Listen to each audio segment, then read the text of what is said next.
এটা আন্দালি প্রমাণ পাঠ্য ঈদের সময় আমার মেয়ের চিকিৎসার জন্য দেশে আমার মেয়ে অসুস্থ সেইটা ওরা ঈদের সময় সেটা বানাইছে যে আন্দোলনের কারণ না, এটা পাঠ্য ভিতরে আছে। পাঠ্যকে জিজ্ঞেস করে বিএনপি এইবার এর মতো কখনো হয় নাই ঝুলানো সাবেক এমপি মন্ত্রী জাতীয় দলের আমরা ডাকসুর ভিপি চোরের মধ্যে ঝুলাইয়া পাও বাইরা ফুটবলের মতো রাজনীতি করা তো অপরাধ।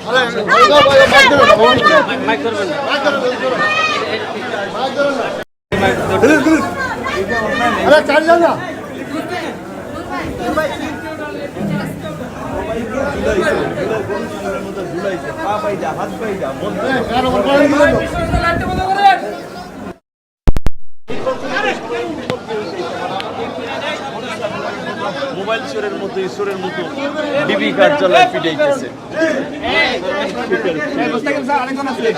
স্বীকারোক্তি চায় যে আমরা মেট্রো রেল আগুন দিছি, আমরা বিটিভি আরেক প্রমাণ টাকা দিয়েছে, সহতা করাইতেছে, স্বীকারোক্তি নেওয়ার জন্য মারধর করতেছে। স্বীকারোক্তি দিলে তাহলে কিছু করবেন না। এটা আন্দালি প্রমাণ পাঠ্য ঈদের সময় আমার মেয়ের চিকিৎসার জন্য দেশে আমার মেয়ে অসুস্থ সেইটা ওরা ঈদের সময় সেটা বানাইছে যে আন্দোলনের কারণ না, এটা পাঠ্য ভিতরে আছে। পাঠ্যকে জিজ্ঞেস করে বিএনপির কোনো নেতা না।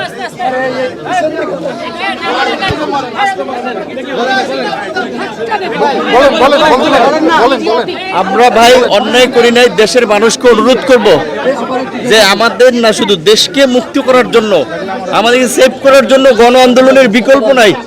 এই 400-500 মানুষ হত্যা করেও যদি এই সরকার টিকে যায়,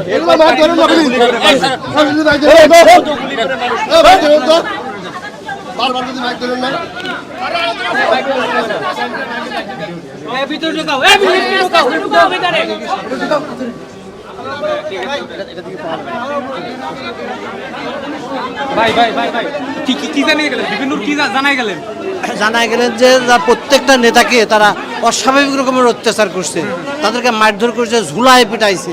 সেই কথাই বললো যে সাবেক এমপি এবং এই যে আমিনুল ইসলাম টুকু দিয়া, জামাতের দিয়া, রিজভি দিয়ে কাউকেও সবগুলোকে উপরে ঝুলাইয়া পিটাইছে। সেই কথা বললো যে আপনাদেরকে বিষয়টা জানানোর জন্য আবার আজকে রিমান্ড দিতেছে। আজকে আবার কী পরিমাণ অত্যাচার করবে সেটা মানে তার বুঝতে হয়।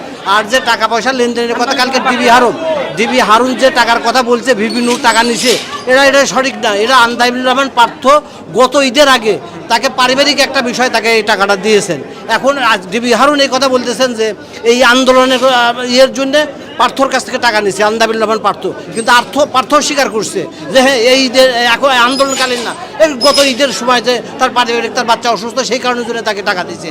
এখন এটাকে আন্দোলনের মধ্যে ডেকে নিয়ে আসতেছে। তাই যাই হোক, কারণ রিমান্ডে দেখি মাননীয় আদালত কি আদেশটা দেয়, তার পরবর্তীতে আমরা এটা মেট্রো রেলের ভাঙচুরের মামলা আছে। জি আমি অ্যাডভোকেট গোলাম সরদার খান জুয়েল, বিপিন।